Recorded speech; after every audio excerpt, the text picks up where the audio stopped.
entrou ninguém ainda. Tanana, tanana. Músicas ao vivo?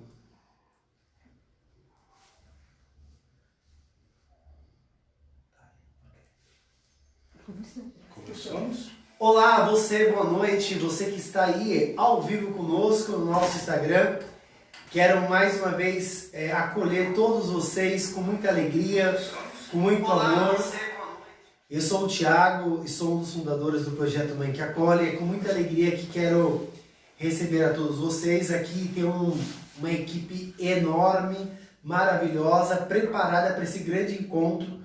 A todos os familiares do projeto, benfeitores, amigos, a vocês funcionários, colaboradores, ex-acolhidos, acolhidos do projeto, enfim, paroquianos, membros da nossa diocese, quantas pessoas que hoje estão aí e vão poder também desfrutar desse grande trabalho que hoje vamos falar, encerrando o mês de setembro, o mês a qual se trabalha a campanha do suicídio. Aqui ao meu lado tem uma pessoa que trabalha conosco também, gostaria que ela se apresentasse, vocês que não conhecem, vão ter o prazer de conhecê-la. Boa noite a todos, eu sou a Jaqueline, sou psicóloga do Projeto Mãe que Acolhe, também atuo na gestão terapêutica desse projeto. Estou muito feliz de estar aqui mais uma vez compartilhando com vocês sobre a prevenção ao suicídio, nesse mês de Setembro Amarelo, e também falando da nossa dependência química, que é um tema que a gente trabalha todos os dias. Mas não temos só nós aqui não, tem mais gente aqui, ó. Vou deixar você também para saber um pouquinho o que vai acontecer hoje, girando o nosso cameraman. Opa, vem comigo, estamos aqui, olha lá, é com você. Opa! Boa noite a todos, sou Samuel, também sou psicólogo do Projeto Mãe que Acolhe. Sou psicólogo, me pós-graduando em dependência química, e também psicólogo clínico. Hoje vai ser um prazer estar aqui junto com o Thiago, a Jaqueline, com o Padre Valdir, que também está com a gente, para falar um pouco sobre a prevenção ao suicídio, um mês importante, um mês que tem que ser valorizado, e junto com a dependência química, que é o nosso trabalho diário. Vamos lá, rodando o cameraman, agora nada mais justo que o nosso fundador e presidente, dando a abertura então do nosso encontro. Boa noite a todos, sejam todos bem-vindos. Eu me chamo Padre Valdir, eu sou o presidente e fundador do Projeto Mãe que Acolhe, e é uma alegria estar nesta noite aqui partilhando um pouco das nossas experiências e clamando sempre a presença de Deus sobre essa temática tão importante e tão singela que é a questão do suicídio. E por isso vamos pedir as graças de Deus para que cada um de nós possamos encontrar o verdadeiro caminho e o verdadeiro sentido da vida, que é o próprio Jesus. Então, vamos abrir então, com todo carinho, todo respeito, e vou deixar a palavra. Você quer ficar de frente aqui? Você que manda, Vou deixar o Samuel aqui de frente para o nosso banner aqui de fundo, para que ele possa então dar essa primeira abertura, essa primeira palavra da nossa live. Seja bem-vindo, Samuel. A palavra é sua. Eu venho para cá, então deixando você mais à vontade. Maravilha. Então eu vou falar um pouco aqui sobre o início do que é o Setembro Amarelo, da onde se originou. Por conseguinte, depois passo a palavra para a Jaqueline para falar um pouco sobre os fatores de risco, sobre as causas do suicídio, Então, vou dar início do primeiro marco, O suicídio é algo que está espalhado na nossa história. Nós temos aí grandes figuras, grandes pensadores que acabaram dando fim à sua vida, mas o início na era moderna da atenção ao suicídio foi em 1994, nos Estados Unidos, eles sempre sendo os precursores das principais iniciativas, principalmente com relação aí à ciência.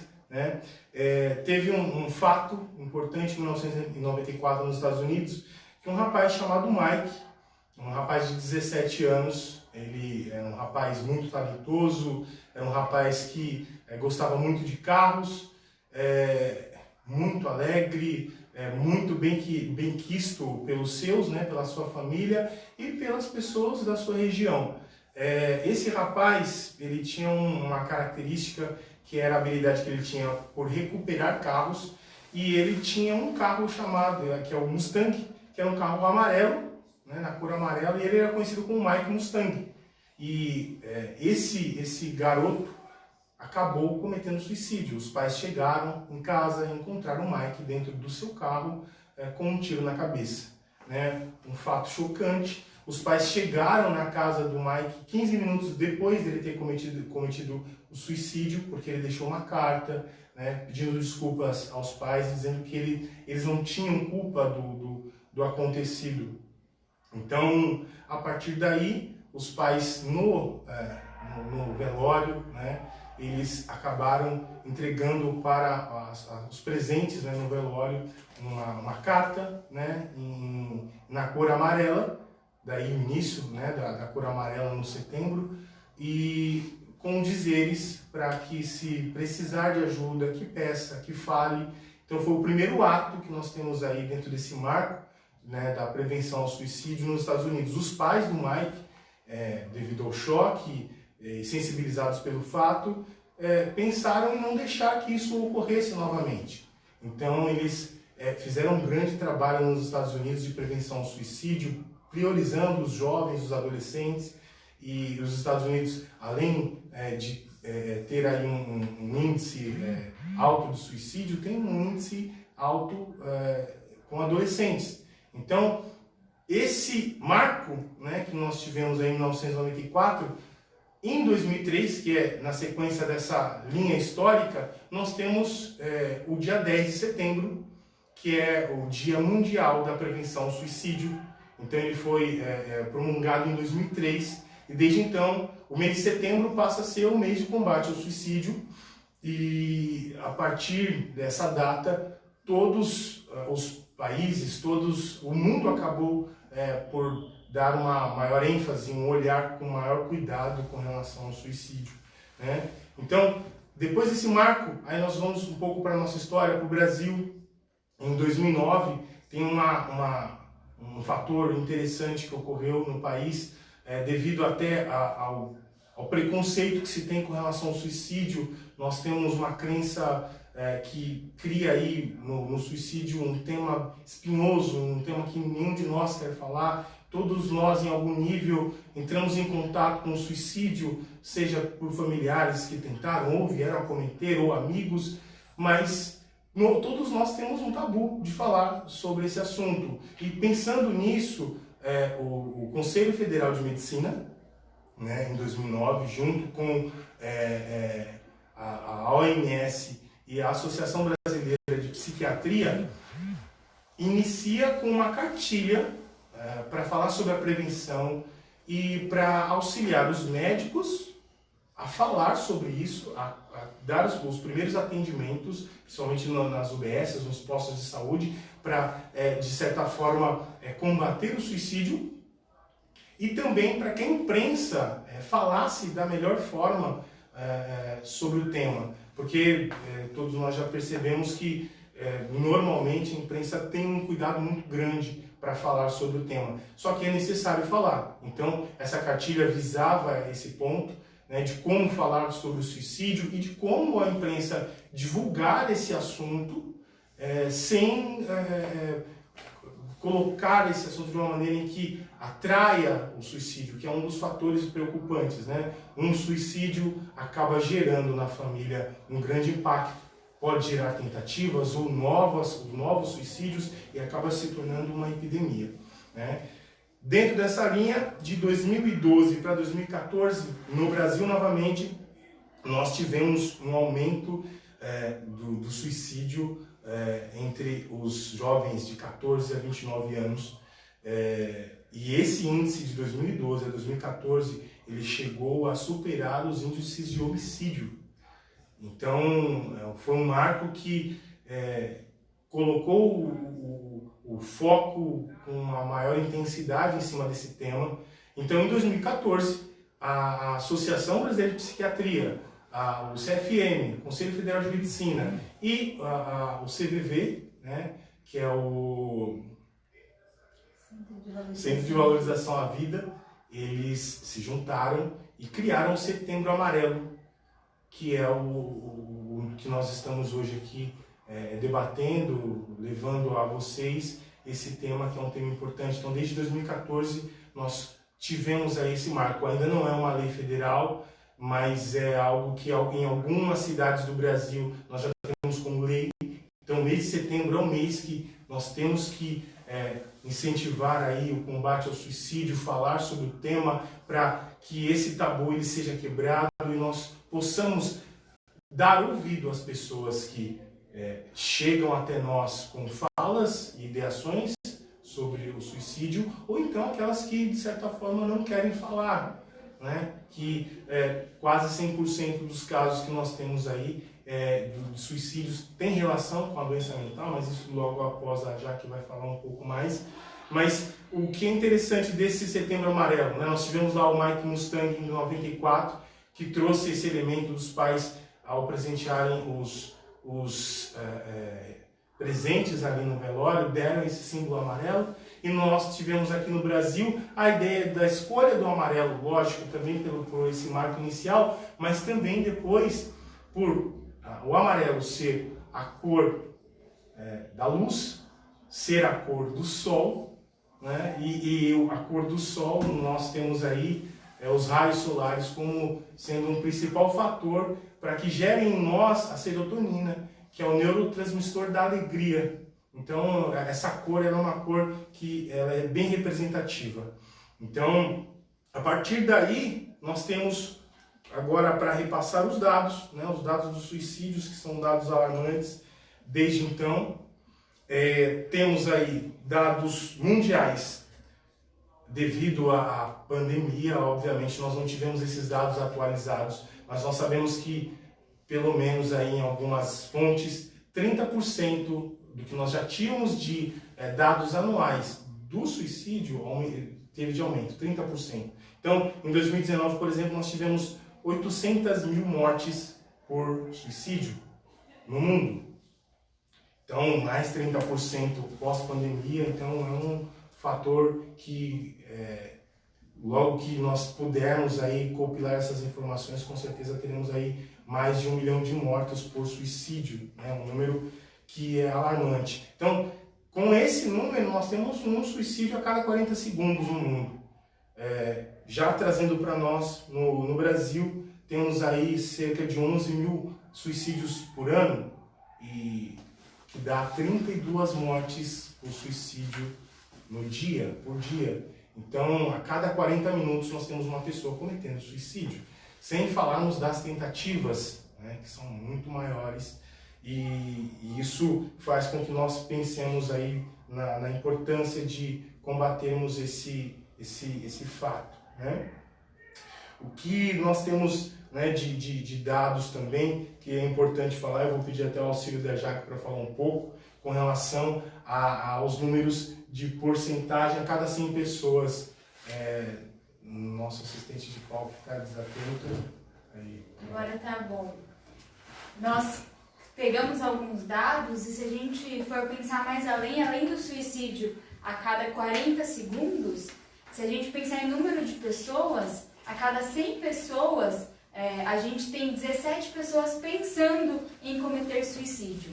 E dessas 17 pessoas, mais ou menos de umas 10 pessoas vão fazer um plano de cometer suicídio, ou ter uma tentativa. E só uma delas é atendida no hospital. Então o número ele é muito alarmante e se a gente pensar também, é um número que é subnotificado, porque nem todos que tentam vão conseguir ser socorridos e entrar nessa estatística.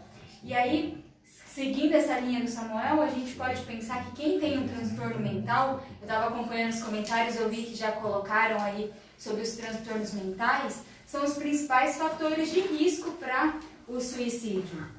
E aí a gente pensando que uma pessoa que comete suicídio, provavelmente, a grande maioria delas tem um transtorno de ansiedade ou um transtorno de humor. A depressão está no primeiro lugar de quem comete suicídio provavelmente tem um episódio depressivo, seja um episódio mais longo ou no momento que pensa, né, que planeja o suicídio, está no episódio de depressão.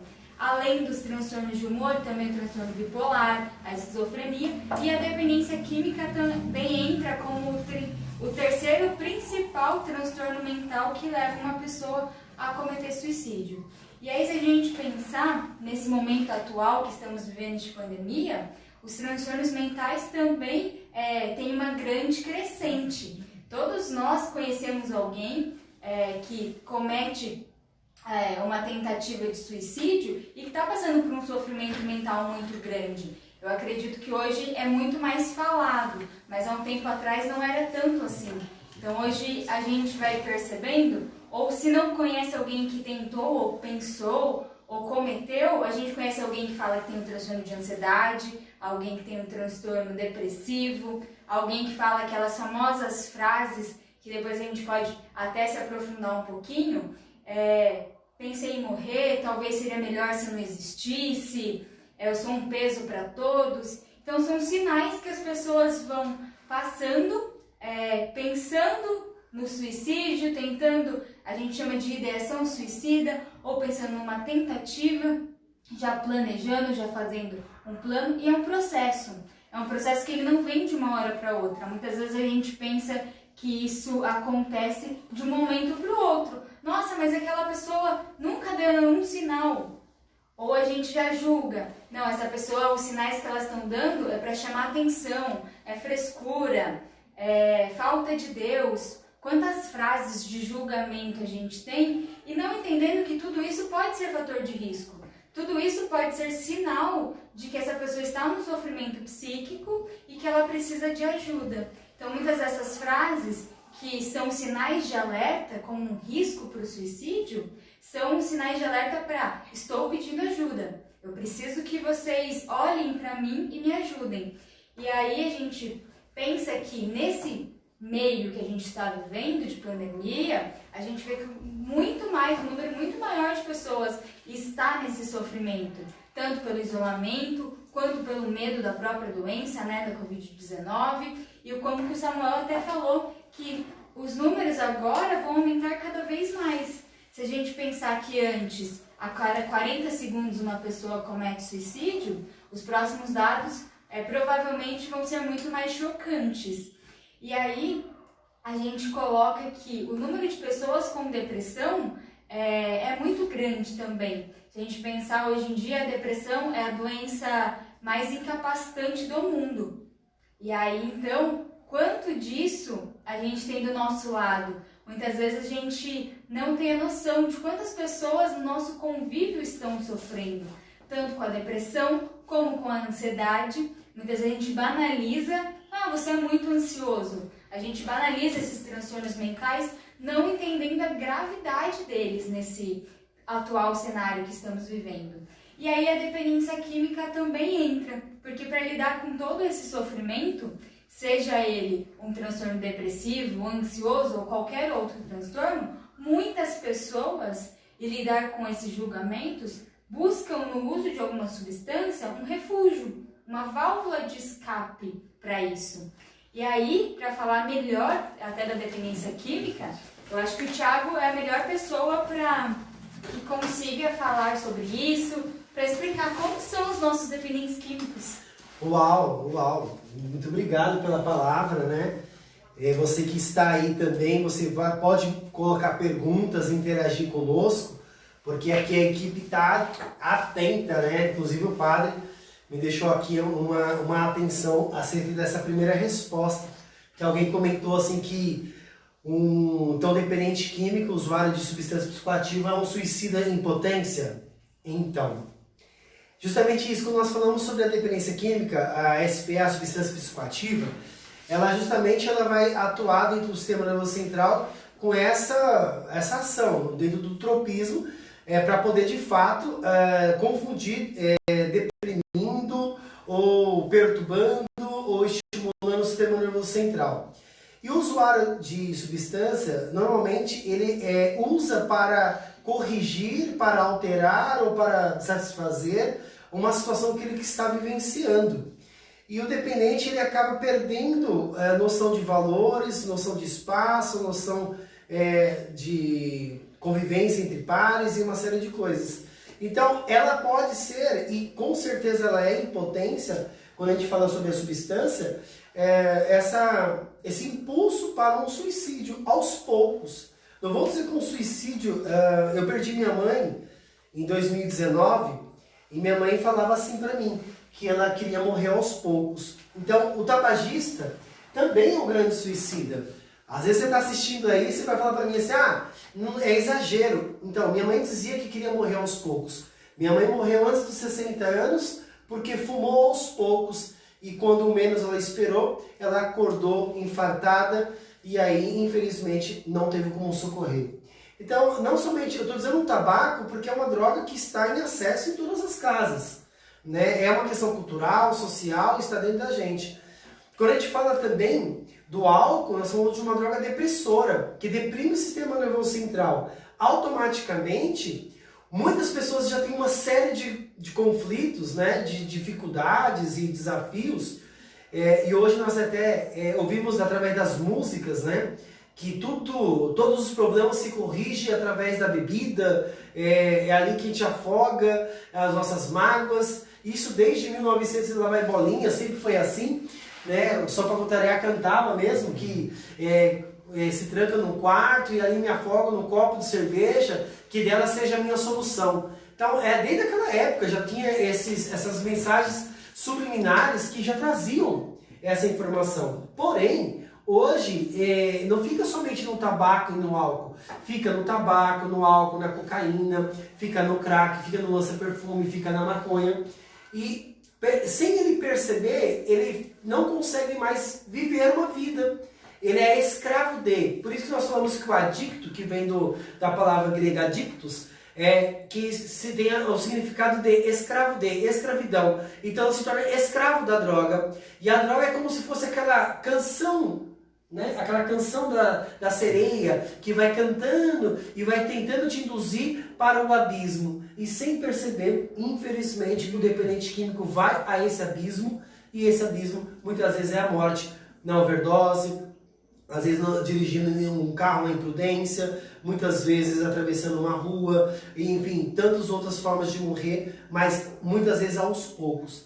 Então eu posso dizer assim, de fato, Jaqueline, e a todos que estão assistindo, o álcool, o tabaco e todas as drogas têm sido, na vida da sociedade, um grande impulsionador para o suicídio. O suicídio lento, mas conjunto com um transtorno, ou uma comorbidade, com alguma patologia, se torna potente e visível. Mas, normalmente, se começa pequeno. Começa-se o álcool com outras coisas e a gente acha que é normal e natural, porque ele exagerou só aquele final de semana e depois ele não consegue. Teve um acolhido que falou para nós nesse PPR, para quem não sabe, o PPR é um plano de prevenção à recaída. E ele disse que estava 10 anos sem usar droga, 10 anos sem beber. E ele falou assim, eu nunca imaginei que minha esposa iria morrer nos meus braços. E aí a esposa dele morre nos braços dele, e ele falou assim, eu não consegui ver mais nada, a não ser tentar acabar com a minha vida através da bebida e das drogas. E muitas vezes é incentivado, né? Quantas propagandas que a gente vê? Bebe pra você esquecer o fim de um relacionamento. Sim. Bebe pra você esquecer muitas outras coisas. E aí estão comentando aqui, Thiago, que é uma forma de lidar com as emoções, que o dependente químico não sabe lidar com as suas emoções. Eu estou levantando aqui as perguntas que estão fazendo, uma delas é isso, né? Não é uma pergunta ou comentário, é que o dependente químico ele não sabe lidar com as suas emoções, com as suas tristezas, com as suas mágoas, com a falta de esperança. Mas será que é só o dependente químico, né? Assim, nós vamos colocar um rótulo no dependente químico. Mas eu acredito que seria, de fato, a humanidade hoje. Esse tempo de Covid, da pandemia, também fez que nós chegássemos a uma reflexão. Quem nós somos? O que vale a pena? É um mundo capitalista, onde todo mundo corre atrás de tudo e esqueceu de viver aqueles princípios, valores. Tanto que famílias que ainda são funcionais quando chega no final de semana, todo mundo quer falar da história do avô, do pai, da mãe, relembra histórias. Então não é somente o dependente do álcool e de outras drogas, mas nós, seres humanos, estamos assim. Hoje não conseguimos conversar com a pessoa, não conseguimos dialogar. A gente está no celular, a gente está preocupado com o carro que está lá fora, estamos em todos os lugares, menos no momento que estamos vivenciando. Então essa ansiedade, essas dores, essa disfunção que existe no ser humano hoje, não pode ser só atribuído à dependência química. Eu atribuo hoje à sociedade que está doente. Infelizmente, não digo uma doença que seja contagiosa, mas assim, é da descoberta do seu eu, quem somos hoje. Que é uma redação que nós fazemos desde quando entendemos do ser humano e até hoje não conseguimos obter resposta, porque sempre estamos em formação, sempre em evolução. E aí é a necessidade de nós começarmos a nos olhar, né? Olharmos como ser humano, né? Para que quando minha mãe faleceu, foi um luto muito grande. Eu acredito que esse acolhido também foi muito grande o luto dele. E será que ele conseguiu sozinho? Ele mostrou que não. E teve que ir de novo para um acolhimento. E muitas vezes eu também me deparo com esse luto. E quando eu me sinto triste, então eu busco outras ferramentas. Por isso que quem faz terapia, quem busca uma vida de espiritualidade, isso também conduz a gente melhor, nos ensina melhor como lidar com essas situações, né? Eu vi que comentaram das crises existenciais. Eu acho que hoje em dia nós não sabemos lidar com as frustrações que aparecem pra gente. Não somos ensinados desde a escola, ninguém é ensinado quando acontece algo difícil, como que você vai lidar? E aí muitas vezes até o nosso acompanhamento psicológico é um tabu muito grande. Sim. As pessoas sofrerem, aí a gente está numa sociedade, até as redes sociais distanciam a gente e nos mostram um mundo que é ideal. Que você precisa ter aquele carro, aquela casa, fazer aquela viagem, tudo aquilo que aparece na rede social e que muitas vezes não é real. E aí eu me frustro por não ter aquilo, não consigo lidar com essas emoções que aparecem e muitas vezes aí ou eu me sinto inadequado nessa sociedade, penso que aqui não é meu lugar, ou vou me refugiar numa substância, por exemplo. Sim. Vou tentar pertencer àquele grupo. E o nosso maior desafio justamente é esse. Então assim, eu também penso e visualizo nesses 14 anos de dependência química, que nós temos buscado sempre um método, uma forma de como redescobrir o ser humano. No começo nós falamos que era um tripé: espiritualidade, trabalho e convivência. Hoje nós não podemos dizer que é somente isso, porque o trabalho é muito mais abrangente do que dizer trabalhar. Trabalhar se entende que é remuneração. Quando a gente fala sobre convivência, a gente fala muito mais do que eu estar com você, te conhecer dentro de um convívio diário. Mas a primeira pessoa que nós hoje trabalhamos é os 3 A's, né? Autocuidado, autoconhecimento e autonomia. Esses três A's, eles são muito importantes para a vivência hoje na sociedade. A palavra julgamento, nós falamos até no PPR ontem, que nós, infelizmente, temos os controles internos e externos. Fatores internos e externos que ainda nos provocam, nos desequilibram. Os externos pode ser que seja até mais fácil nós identificarmos, mas os internos é muito difícil. Por isso que no trabalhar dos 3 A's, autocuidado, autoconhecimento e autonomia, é onde nós de fato vamos readaptar ou reorganizar. Investigar e tentar entender isso. Essa crença sobre autocuidado, sobre autoconhecimento, sobre autonomia.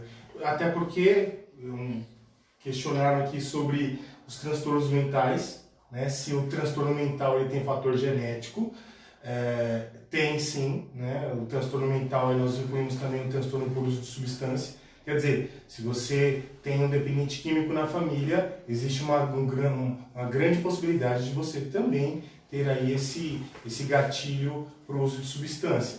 Então, tem sim o fator genético, mas a vivência, né? Quer dizer, os transtornos na infância, né? Os conflitos vividos na infância, na adolescência, eles podem deflagrar, que é o que você trouxe, Thiago, com relação à ansiedade, né, que é o não viver esse momento, estar sempre com medo do que vai acontecer, porque já tem uma experiência que muitas vezes já foi introjetada, já está inconsciente, e tem outros fatores que são ali a vivência no passado, porque de certa forma se machucou e obviamente não conseguiu dividir isso com as pessoas. Então no método, né, do autocuidado, do autoconhecimento, da autonomia, talvez o mais importante de todos esses, que é o que você trouxe, que todos nós temos que fazer, é o autoconhecimento. Porque eu consigo identificar quais são esses fatores de risco, principalmente os internos. A pessoa que está pensando em suicídio, muitas vezes ela vem numa crescente em anos, que ela vem sentindo a desesperança, ela perde o emprego, aí depois ela tem uma morte na família, e isso vai se acumulando, junto, né, no caso do dependente químico, vem o uso da substância, o que vai, se ele não tem um fator genético ali, que tem como predisposição para um transtorno mental, o uso da substância pode deflagrar nele depressão, ansiedade, esquizofrenia, que é um dos fatores também, né, que acabam levando ao suicídio. Então, esse processo do autoconhecimento, que é quando a gente começa a se perguntar quem nós somos, faz com que nós possamos ressignificar o nosso autocuidado e nos dar autonomia com relação às emoções, com relação à nossa vida, né? Foi falado também de crenças dentro das perguntas, dos comentários que estão falando aqui. Certo. Crenças, que nós podemos falar também sobre a crença no futuro, sobre a falta de esperança, que você citou a espiritualidade. Tá? Sim. E essa espiritualidade é muito interessante que o nosso fundador, ele está aqui conosco hoje, presidente, fundador, Padre Valdir. Uma coisa que na minha caminhada, que eu sempre tenho acompanhado, desde que antes de ser sacerdote, sempre estive com ele, eu e minha esposa, é muito interessante quando nós vamos entender o que é espiritualidade. É uma coisa que o projeto tem muito dentro da sua essência, aquilo que Madre Teresa de Calcutá, quando nós falamos aqui, né, esse acolhimento, e aí eu acho muito interessante nós passarmos então essa palavra de vivência, não de religiosidade, mas entender essa espiritualidade, da importância de acreditar em algo. Até um ateu, né, é muito engraçado que até um ateu ele tem que acreditar em alguma coisa. Lá na nossa comunidade, o padre, vou passar a palavra a ele, nós já tivemos acolhidos que frequentam o salão do Testemunho de Jeová, que até hoje reza um terço. Eu tenho ateu que faz louvor, né? Então, assim, é uma coisa assim, muito louca, porque eles têm que acreditar em alguma coisa. Parece que o dependente químico, e não só o dependente, mas a humanidade tem essa sede de acreditar. Então, e eu acho que acrescentando, que fizeram essa pergunta, o padre acho que pode falar muito melhor sobre a importância da espiritualidade, mas a espiritualidade é sim um fator de proteção. Perguntaram aqui se é um fator de proteção, é um fator de proteção. E como o Tiago disse, muitas vezes não é a religião que eu professo, mas eu acreditar que aquilo vai me proteger, vai me fazer bem. Colocaram aqui também, alguém perguntou se os lugares são de risco. E aí muitas vezes os lugares sim são de risco, mas se eu me protejo, por exemplo, a espiritualidade é um fator interno. Então eu posso estar num lugar de risco e ter essa proteção dentro de mim. E acredito que o padre pode falar muito melhor sobre isso. Talvez pensando nesse aspecto da espiritualidade como uma rede, vamos dizer, uma forma de proteção. Porque todo ser humano, né, o ser humano, né, tem essa necessidade, né, de tocar, de estar sempre em contato com um ser superior, não é? E nós chamamos de ser superior de Deus, o Verbo encarnado, Jesus Cristo, o Emmanuel, Deus conosco, não é? Mas o importante é isso, né? Que façamos da espiritualidade, esse contato com o ser superior, uma proteção, né? Quando a gente reza, quando a gente faz um louvor, quando a gente faz uma prece, uma súplica, nós estamos sempre em contato com Deus, com essa força, que essa força que é esse Deus. Até porque a própria natureza humana, né? A nossa alma ela tem sede de Deus, né? Ela tem desejo de Deus, ela tem vontade de Deus, ela busca, ela anseia por isso, né? Por isso que é muito importante dentro desse processo terapêutico, né? A espiritualidade, né? Seja, por exemplo, lá na nossa comunidade, Projeto Mãe que Acolhe, no centro terapêutico, claro, nós somos uma comunidade de espiritualidade, vamos dizer, católica, né? Nós nascemos aqui na Diocese de Campo Limpo, enfim. Porém, nós acolhemos todas as pessoas, né? Pessoas que participam de outras denominações, que têm outro tipo de espiritualidade, até mesmo outro tipo de filosofia de vida, enfim, porque todo ser humano tem essa necessidade, né? Então, acho que a espiritualidade, sim, ela é algo primordial na vida de cada ser humano, né? Quando a pessoa reza, ela fala, ela se comunica com esse ser, né? Esse ser que é divino, esse ser superior, nosso Deus, nosso Senhor Jesus Cristo. Isso ajuda muito. Mas a espiritualidade também pode ser essa fortaleza, né? Que vai ajudando a pessoa a criar essa coragem de reconhecer que está precisando de ajuda, né? Então isso vai nos ajudar no processo de cura, no processo de libertação, no processo de restauração, que é muito importante para a vida da pessoa. Então a espiritualidade, sim, podemos afirmar que é de fato uma rede de proteção assim, muito importante. Uma vez eu no DENARC, né, uma vez fazendo o curso de capacitação para a questão da dependência química, né, o que me chamou a atenção foi um delegado do DENARC dizendo, eu gravei muito isso na mente, no coração, por isso quando eu tenho oportunidade eu falo disso, né, porque a gente tem, infelizmente nós somos pessoas preconceituosas, a gente vai criando preconceito, rótulos de todas as situações, e quando eu escutei aquele delegado do DENARC falando, olha, os centros terapêuticos, as casas terapêuticas que têm espiritualidade, seja ela qual for, elas têm a possibilidade, a probabilidade muito maior de ajudar o dependente a se redescobrir, a descobrir um novo caminho, porque ele pegou um caminho lá atrás errado. Então, por isso que no projeto Mãe que Acolhe, a gente valoriza, né, e incentiva a espiritualidade. Não só a espiritualidade católica, mas também respeitando, né, o ser, a cada pessoa que tem a sua intimidade. Então, de fato, a espiritualidade pode nos ajudar e pode ajudar todo aquele que tem esse sentimento, vamos dizer, esse instinto suicida, né? Então, que muitas vezes a gente não percebe. Uma vez me aconteceu um fato assim que até hoje me marcou. Não estou aqui revelando nada que não pudesse ser revelado, mas uma pessoa veio confessar comigo, né? Ela confessou, né? Falou da sua vida, né? E ali eu não percebi nada de, vamos dizer, nada de anormal, nada de extraordinário, nada que pudesse me chamar a atenção para algum aspecto, né, daquela pessoa.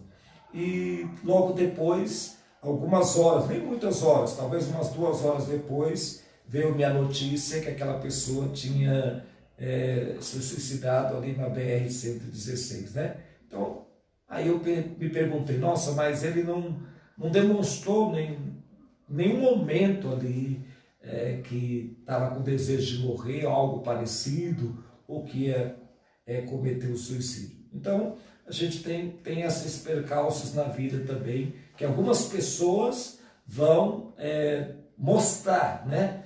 Mas outras não. Então, acho que esse cuidado, né? O Papa Francisco tem dito, esse cuidado da casa comum, esse cuidar uns dos outros, dar atenção nessa sociedade onde o ser, né? O ter, o prazer, está sendo muito mais valorizado do que o ser, do que a pessoa.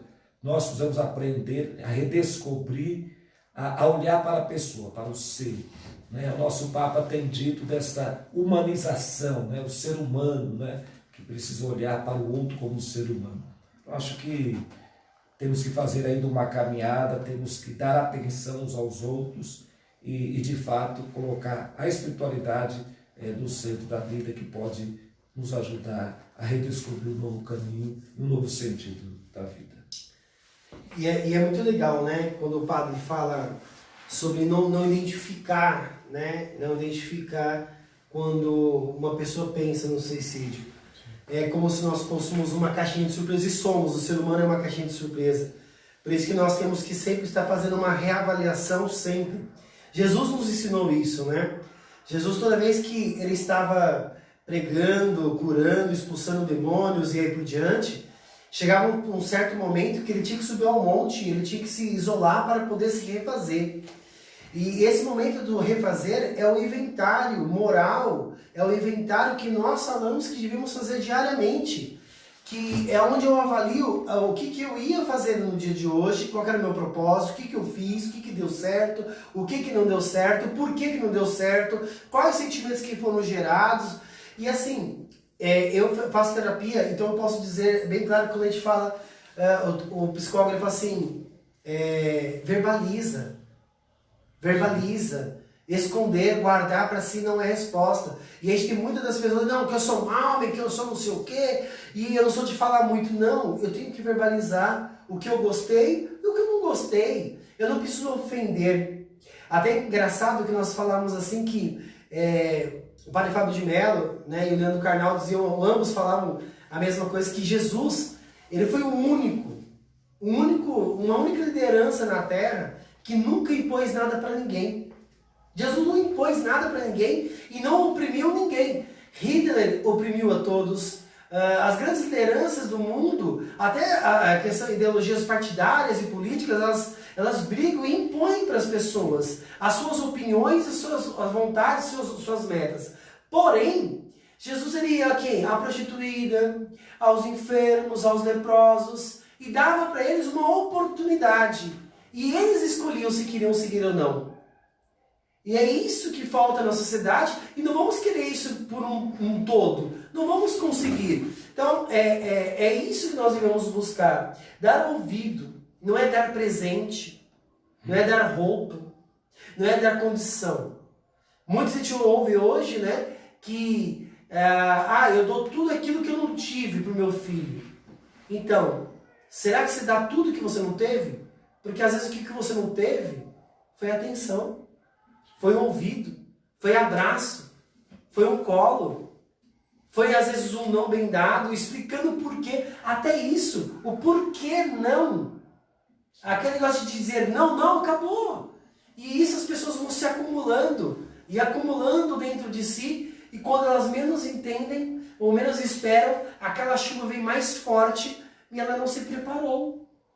E aí onde a gente tem os grandes desistências, né? Na prática clínica, né, que além de atuar na comunidade, Mãe que Acolhe, na prática clínica que eu atuo, né, ali diariamente com os acolhidos, mas também em consultório, pessoas que não têm aí a dependência química como gatilho, mas como pessoas inteligentes, pessoas com bons cargos, pessoas que normalmente são admiradas e muitas vezes até são amadas pelos seus, mas estão passando desapercebidas, porque talvez esse fator que o Thiago falou, que é ali na infância, na adolescência, não teve esse carinho, não teve esse cuidado, não teve esse olhar, automaticamente não sabe entender que está passando uma crise, acaba procurando psicólogo muitas vezes porque não está conseguindo trabalhar, não está conseguindo sair de casa, não está sentindo prazer nenhum na vida.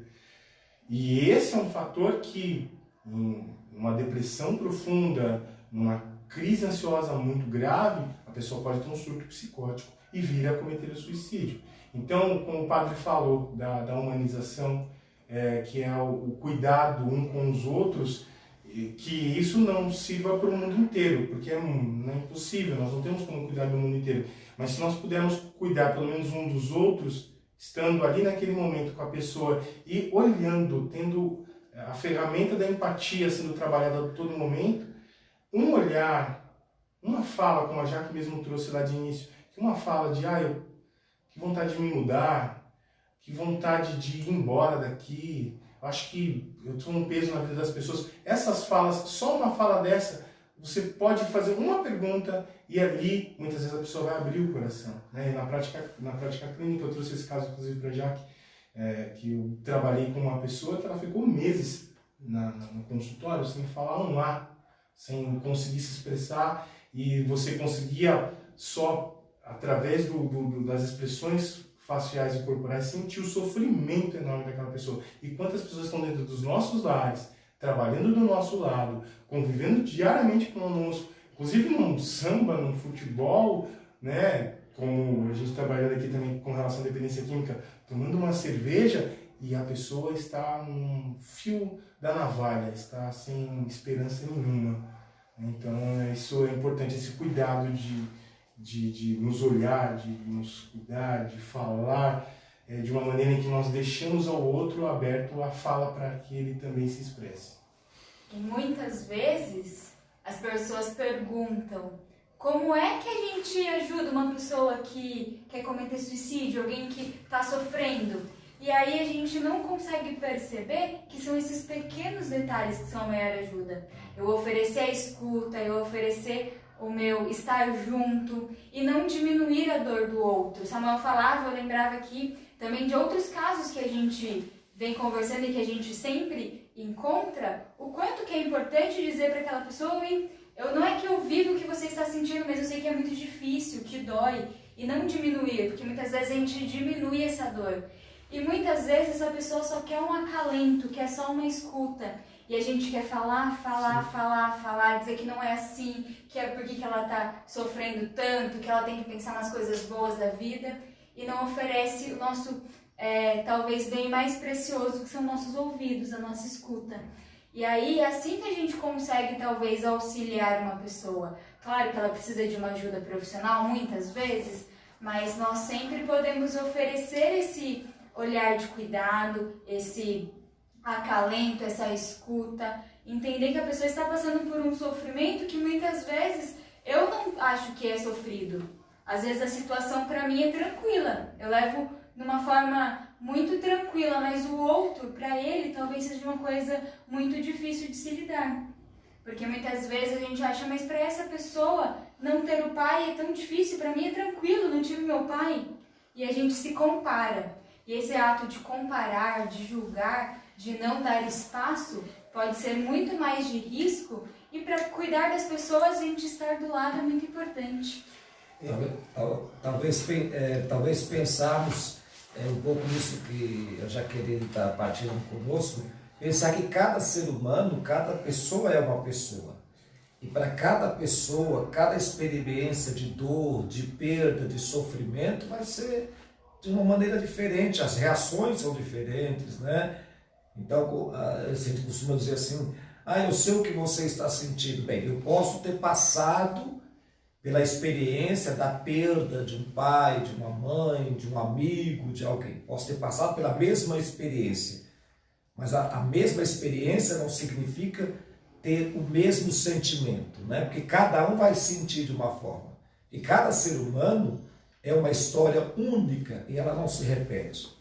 Cada ser humano foi criado por Deus, não é, como ser único, né? Até os gêmeos, né? Nós temos na comunidade as filhas, por exemplo, né, do Tiago, a Raquel e a Rebeca, que são gêmeos, mas são duas pessoas totalmente diferentes. A gente tinha aquilo na cabeça que os gêmeos era igual em tudo, né? Nos traços, no gosto. Não, a gente percebe que não. Às vezes a fisionomia pode ser parecida, mas os desejos, as vontades, né, são diferentes, né? Assim como qualquer ser humano. Você imagina, se duas pessoas, as gêmeas, por exemplo, no caso aqui eu estou citando, que a gente poderia classificar assim: nossa, elas deveriam ter os mesmos gostos, as mesmas vontades. Elas não têm. Imagina o ser humano que foi criado por Deus como um único ser, uma única pessoa. Então, cada um dos seres humanos, cada um de nós, vamos enfrentar os desafios da vida de uma maneira diferente. Talvez a experiência da perda, da dor, ela seja igual para todo mundo. Mas a maneira como lidar com ela, como vai superar, ela é individual em cada pessoa. Por isso, esse cuidado, né? É por isso que não pode ser o mesmo remédio, a mesma receita para todo mundo, né? Para cada pessoa. Então, o fato de parar, de ouvir, dar atenção, né? Não, permitir que a outra pessoa fale, né? Que a outra pessoa possa externar. E às vezes ela não vai nem conseguir externar, né? Mas o fato de você estar ali, né? E ela perceber que você está ali inteiramente para ela, pode ser uma oportunidade de abertura e de ajuda, para que ela não venha cometer, né, o suicídio, tirar a própria vida, enfim. Então essa atenção, né?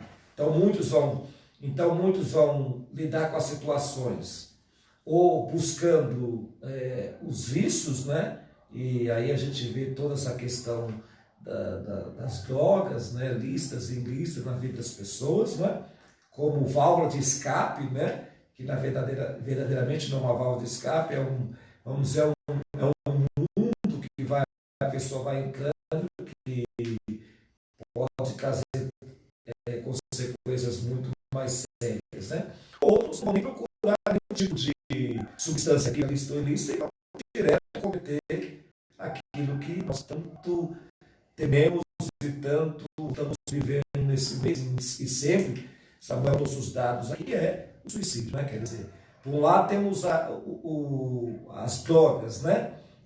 Que acaba sendo uma válvula de escape para algumas pessoas que não conseguem lidar com certas situações, certas perdas, certos traumas na sua vida.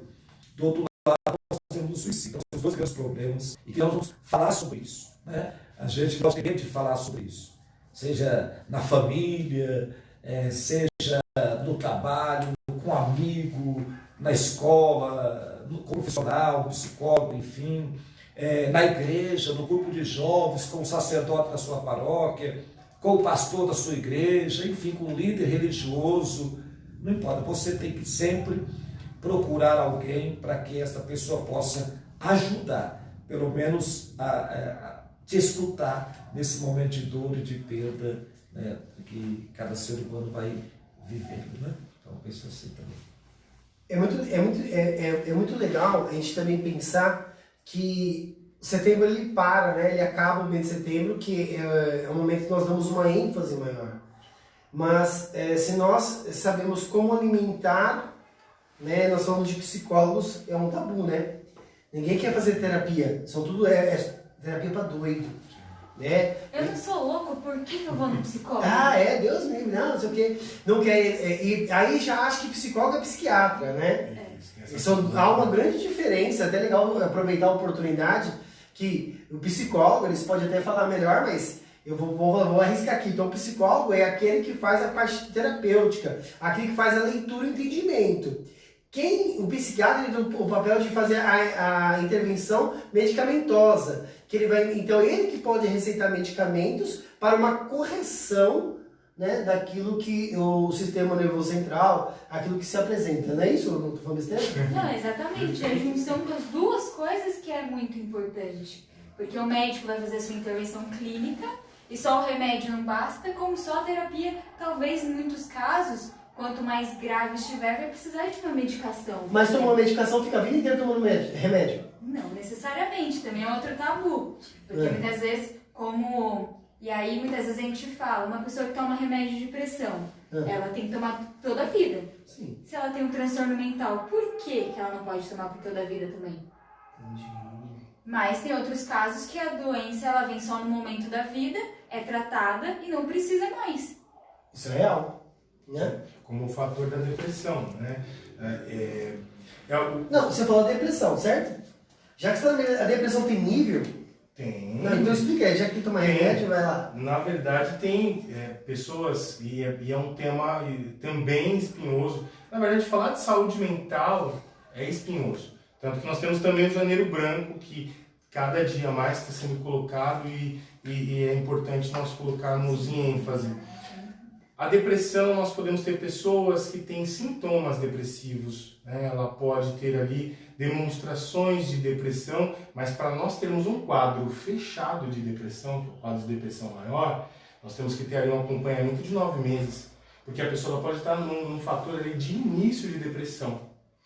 Quando que é indicado para a pessoa é quando nós, psicólogos, vamos fazer um encaminhamento, quando a pessoa ela não está conseguindo conviver com a família, ela não está conseguindo trabalhar e muitas vezes não está aceitando nem a intervenção do psicólogo, porque essa pessoa está num quadro muito profundo, de muito choro, de falta de energia, não adianta uma intervenção psicológica. Então aí é onde nós vamos fazer o encaminhamento, o psiquiatra vai fazer a avaliação, vai medicá-la da maneira correta e isso vai fazer com que em poucos dias ou meses a pessoa entre nesse equilíbrio.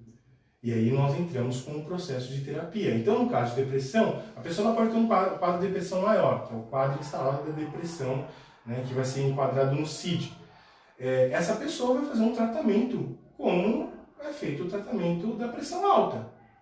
Existe ali fatores de proteção, a pessoa ela tem que modificar a vida dela da mesma forma que a pessoa que tem uma pressão alta. Ela tem que mudar a alimentação, ela tem que mudar os hábitos, ela tem que mudar toda a forma de vida. O depressivo também. Até falei inicialmente do hábito, né, de tomar sol, de ir para parques. A pessoa que está com depressão, ela não quer saber de parque, ela não quer saber de procurar um momento ao ar livre. Normalmente ela quer ficar no canto dela. Isso, em alguns casos, temos casos também de pessoas que estão convivendo entre nós, está rindo, está brincando e vai ter ali o quadro depressivo. Mas esses casos, nós vamos precisar fazer uma intervenção medicamentosa. Para quê? Para tirar a pessoa daquele estado e, com a intervenção psicológica, a pessoa ela pode estabilizar esse quadro de depressão.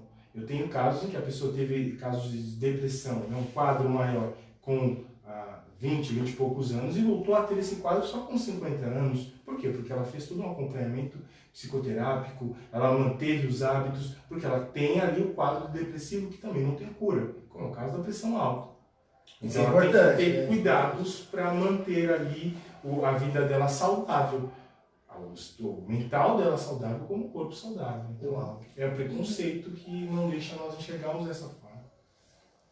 E o que é interessante também, acho que relembrar aqui, que a depressão não é só esse quadro do choro excessivo, da pessoa que não sai do quarto, que não toma banho, que fica num estado sem quase nenhum autocuidado. Tem muitas pessoas que sofrem de depressão, estão trabalhando, estão estudando, conseguem fazer todas as suas atividades diárias.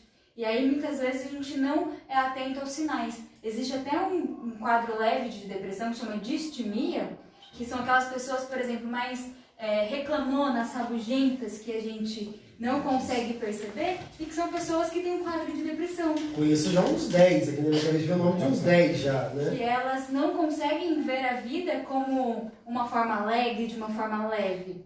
E ela tem um quadro leve de depressão, que muitas vezes não é nem diagnosticado. Porque as pessoas só conseguem associar a depressão, muitas vezes, àquela tristeza muito profunda. Então, às vezes também a gente tem que pensar nesse suporte, né, nesse auxílio, né, para a questão da depressão, para outros fatores da vida do ser humano. E não ter esse medo, né? Ou, por outro lado, também eu vejo também em alguns lugares, algumas pessoas tendo certas atitudes assim, não corretas, né? Aqui sem fazer nenhum caso de julgamento de pessoas ou situações, mas, por exemplo, assim, porque eu sou um ser espiritualizado, porque eu rezo, porque eu sou isso, aquilo outro na igreja, então eu não estou sujeito a um quadro depressivo. Não, isso a gente sabe, já comprovado cientificamente, psicologicamente, que isso é falso, né? Como diz agora, é fake, né? Isso é um fake. Qualquer ser humano, qualquer pessoa está sujeito, não é? Até, como repito, que cada ser humano é um ser humano e ele pode encontrar no decorrer da vida situações que pode fazer com que leve a esse quadro. Então, a gente pudesse pensar assim um pouquinho, pudesse imaginar assim, né? Um ser completo, né? Que pudesse ter sua espiritualidade, né? Que pudesse recorrer aos profissionais, né? Não ter medo dos profissionais, né? Como foi citado aqui, é um tabu, então quem procura um psicólogo é porque é louco, porque isso. Não, eu acho que está aberto, né? Eu acho que o nosso maior desafio é estar aberto, né? É nos abrir, né? Então talvez isso pode ajudar a cada um de nós a nos reencontrarmos, né? Porque pode ser que em algum momento da vida o ser humano pode se perder. Então, uma ajuda espiritual, uma vivência, né, numa comunidade religiosa, numa comunidade onde se reza, onde se fala com o ser superior, se fala com Deus, mas também sem deixar de lado, sem negligenciar que alguns casos vão necessitar da ajuda profissional do psicólogo ou até mesmo de um psiquiatra. E no caso do dependente, não é? Daquele que faz uso contínuo de alguma substância, ele vai precisar, por exemplo, de uma casa terapêutica, né? Uma comunidade terapêutica que possa ajudar ele a redescobrir ou reencontrar o caminho que ele se perdeu lá atrás, né? Então, todo ser humano vai precisar de ajuda em algum momento da própria existência.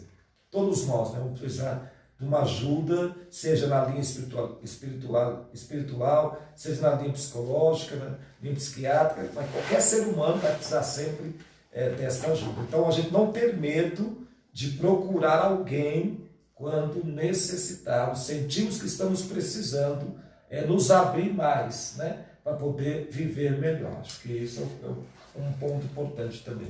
Então, a gente pode, né, padre? Então, vamos pensar assim. Então, o padre, ele deu agora aquilo que eu ia até pensar em construir, todo mundo junto aqui, de uma rede protetiva, né? O padre acabou de dizer que cada ser humano é uma roupa, é um tamanho, né? E não tem como a gente pegar, dar uma receita clara para cada pessoa, né? Então, como a gente vai descobrir? Alguém mesmo comentou que é muito difícil, tinha insônia, aí acaba usando droga e tal. Como vamos fazer? Quando a gente entra no quarto, quando a gente se depara sozinho, eu costumo dizer que muitas vezes estamos cheios de tantas pessoas, mas sentimos só. Estamos no meio de um grande ginásio de futebol ou um estádio, milhões de pessoas, mas sentimos sozinhos. Então, por onde que nós vamos começar? Né? A metodologia de 12 passos, ela fala do primeiro passo, que é admitir, né? O admitir. Então, admitir que eu sou fraco diante de, admitir que eu estou impotente diante de, admitir que estou só, admitir que existe um luto, e sempre dizer que sempre temos uma resistência guardada, algum segredinho, alguma coisa que nós fizemos errado, ou passamos, ou sofremos abuso. Para o homem é muito difícil dizer que sofreu abuso, viu? É muito difícil para o homem, quando pequeno, dizer assim, eu fui abusado por isso, por aquilo outro, e nós temos muito medo de falar, porque isso pode ferir a nossa masculinidade. É um dos fatores de risco, tanto para a dependência química, como para o suicídio. O abuso sexual na infância. Se sentir nojento, se sentir impotente... até mesmo, não só entre homem com mulher, mulher com homem, enfim, é uma coisa que você é invadido. E não tem como você curar se você não fizer terapia, se você não dizer. Então, eu acredito que o primeiro passo aonde que é a nossa primeira porta de entrada? O padre dizia assim que, às vezes, na igreja, você que frequenta a igreja católica, você tem um padre lá, que você pode ir lá e fazer uma confissão, uma direção espiritual. Se você está na igreja que tem um pastor, fazer uma direção, um rabino, enfim, aonde que você frequenta, pode ser que seja a sua primeira porta de entrada não seja o psicólogo, mas pode ser também que esse líder religioso, essa representatividade a qual te faz, não tem essa abertura tão grande para a área da ciência, e pode ser que ele não te encaminhe para a área da ciência, mas você tem que saber que as duas coisas vão caminhar junto, a fé e a ciência. Né? Eu digo porque eu fiz isso, eu também tomei medicamento durante 60 dias, tomei clonazepam um tempo da minha vida, vendo o período do luto da minha mãe, e depois eu vi que o remédio não fazia mais efeito, daí o psiquiatra falou, não precisa mais, continua fazendo terapia. Eu aprendi a dizer sim, eu aprendi a ouvir, eu aprendi a dizer não. Então, qual que é a sua porta de entrada? Eu acho que você que está assistindo e nós que estamos aqui, identificar para outra pessoa que você se torna uma rede protetiva, qual que é a sua porta de entrada primária.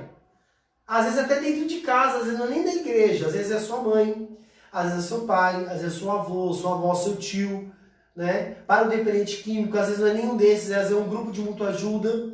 Para quem não sabe, o que é grupo de mútua ajuda? São o MA, Sobriedade, Pastoral da Sobriedade, o AA, o GRAF e outros grupos similares que a pessoa vai num grupo e se mantém o chamado anonimato. Tudo que ela partilha lá não conta para ninguém. Então é onde que nem ele faz a confissão com o padre, ele conta os pecados dele, pede perdão a Deus e ali morre, acaba, não se toca no assunto do pecado. E aí muitas vezes nós não temos essa pessoa de confiança, né? Talvez, quando a gente fala do ser como ser único, né? criado por Deus é um ponto. Mas esse ser criado por Deus, ele é um ser, por sua natureza, que tende a viver em comunidade, porque não vai viver um ser isolado. Se nós olharmos, né, a Trindade Santa, né, 3 pessoas divinas no único Deus, Pai, Filho e Espírito Santo. Deus, quando vai se encarnar, então se encarna no meio de uma família. Então precisa Maria, José, né? Aí Jesus nasce ali. Quer dizer, essa necessidade de viver em comunidade, de estar com outra pessoa. Então, quando o Tiago falou dessa porta de entrada, né? Isso também está na nossa natureza, né? Essa ajuda mútua, o se relacionar com outras pessoas, né? Procurar quem pode nos auxiliar, para que a gente possa buscar esse novo, redescobrir esse caminho. Porque o isolamento também pode ser para algumas pessoas, naquele primeiro momento, a primeira alternativa que ela encontrou, né? Mas não é a ideal, né? Por isso essa necessidade de procurar outras alternativas, né? Então, lá na paróquia, lá na sua igreja, lá no seu grupo, no seu amigo, NA, enfim, nós temos tantas portas, né, de entrada, podemos chamar assim, né? Tantos lugares que poderão nos ajudar para que nós possamos redescobrir o caminho, que precisamos falar sobre isso. Né? Se aí perto de você procure, é muito importante isso para a sua vida, para a nossa vida. Né? E eu queria acrescentar uma coisa sobre isso, que muitas vezes as pessoas não buscam ajuda porque é doído demais. Mudar, ele dói muito. Entrar num processo terapêutico, entrar num processo que a gente vai mexer com o que tem aqui dentro, eu sempre digo, até repito isso muitas vezes para os acolhidos, que a gente vai descobrir nossas flores e nossos espinhos. Não só coisas boas vão sair nesse processo de autoconhecimento, vão sair também com muitas dificuldades, muitas coisas ruins. A gente falar do que mexe com a gente, do que dói, é um processo muito doloroso, é um processo de sofrimento. Mas o Padre Valdir já me disse isso uma vez, muitas pessoas falam, quando você fala, você está se curando. Uhum. E aí, então, esse processo de falar, de entrar em contato, pode doer inicialmente, mas vale muito a pena no final, porque é uma dor que cura. É como uma ferida, que ela vai cicatrizar, você vai lembrar dela, mas depois ela não vai doer mais. Acho que as pessoas pudessem compreender isso. Eu costumo dizer assim, né? A pessoa que não está curada, ela não quer falar sobre o assunto, né? Então ela eu quero esquecer sobre o fato, o ocorrido. Então é uma válvula, eu quero esquecer. Então não vamos falar sobre isso. Não, já está resolvido. Não, não está resolvido. Só está resolvido, só está curado, podemos dizer assim, só está solucionado quando a pessoa consegue livremente, espontaneamente, podemos dizer, falar sobre isso, não é? Falar sobre o ocorrido, porque ela vai lembrar, mas não machuca mais, não dói mais, então ela fala com tranquilidade, com transparência. Então, como a Jaque disse, né, tem a flor e tem os espinhos. Nesse autoconhecimento, nessa abertura, vai aparecer as flores, e essas flores a gente não pode esquecer que elas têm espinho, né?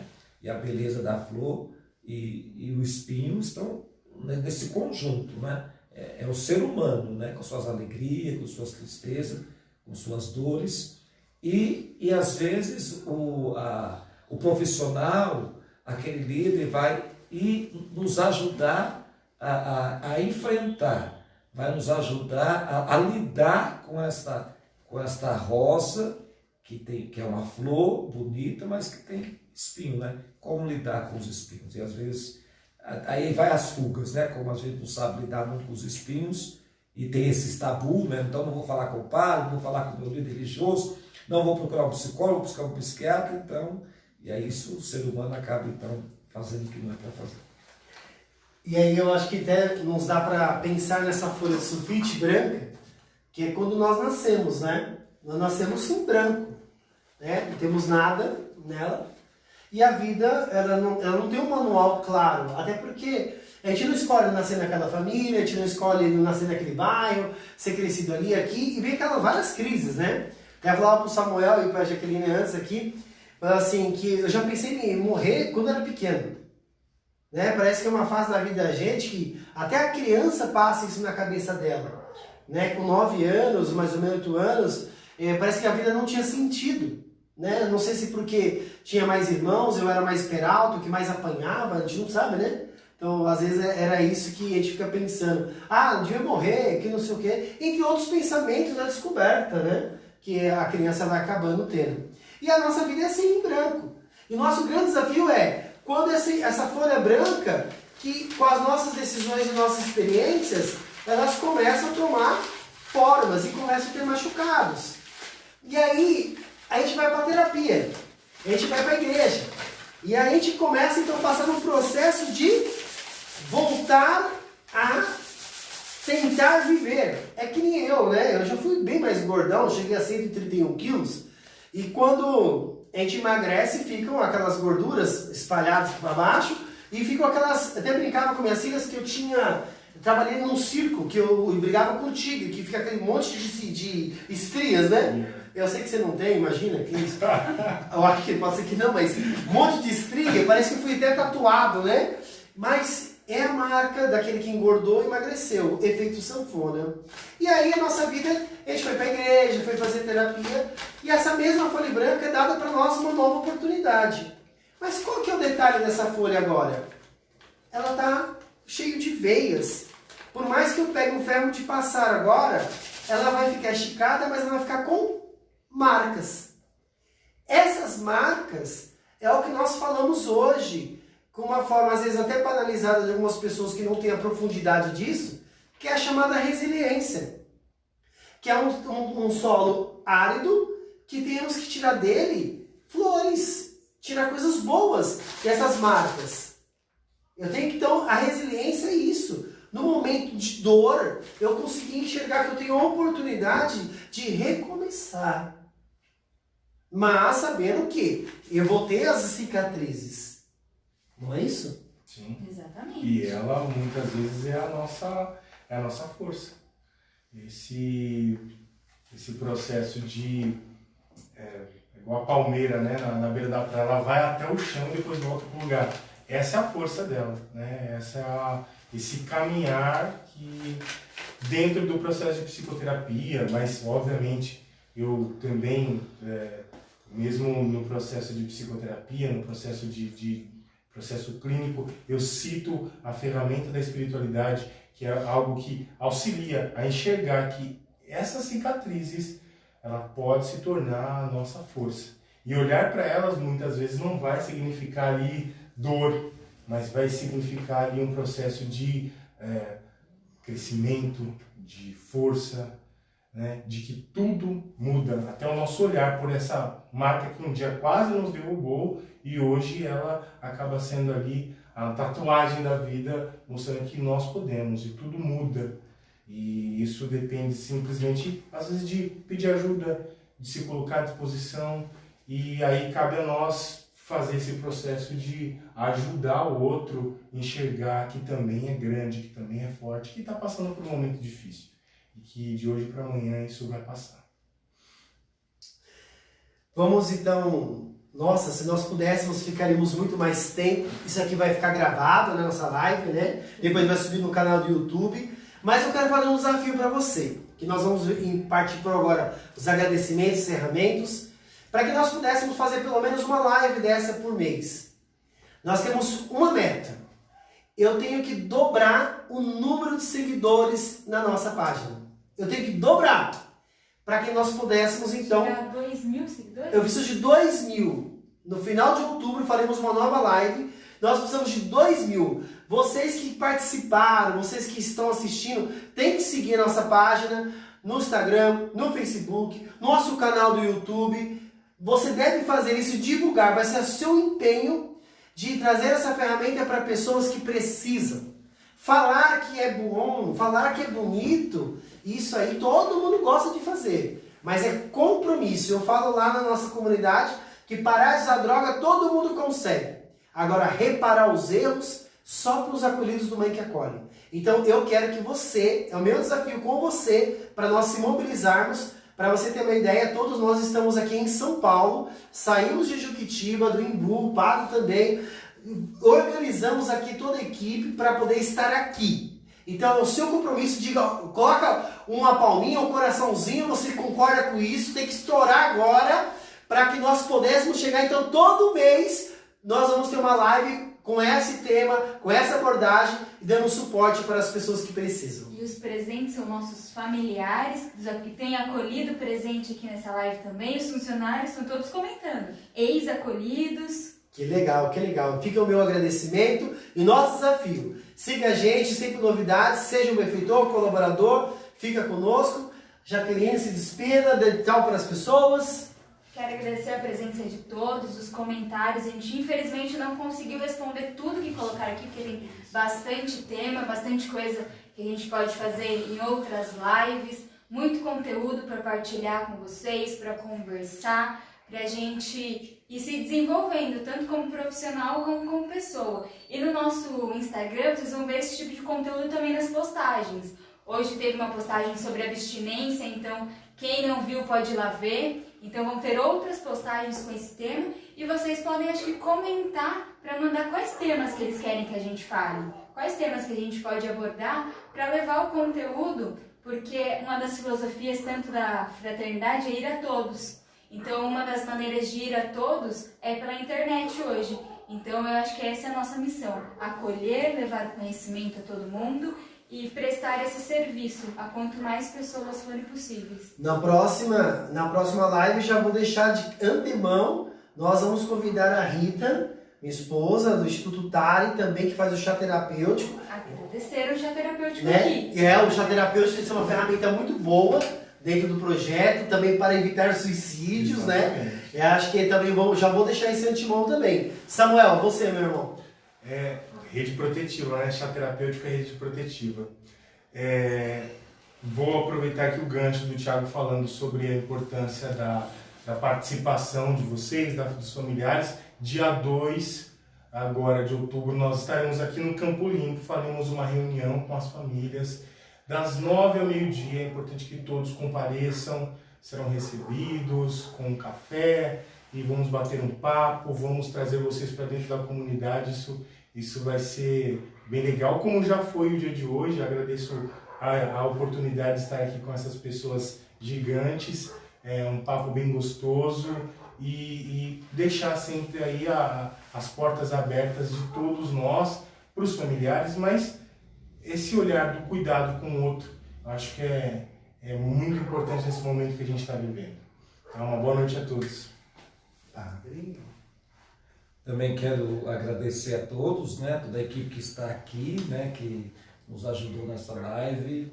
Quero agradecer a todos vocês de modo especial, um modo carinhoso, que participou, que está participando, e frisar mais uma vez, né, não tenha medo, né, de procurar um sacerdote, de procurar um líder religioso da sua igreja, da sua denominação a qual você participa, de procurar um psicólogo, de procurar um psiquiatra. Você não pode ter medo de procurar ajuda, né? Todos nós necessitamos uns dos outros, das ajudas, das ferramentas que temos à nossa disposição. Que Deus abençoe sempre a vida de vocês. Uma boa noite, muito obrigado. Fique com Deus. Uma salva de palmas para vocês. Viva a vida! Tchau, tchau. Valeu. Vamos lá.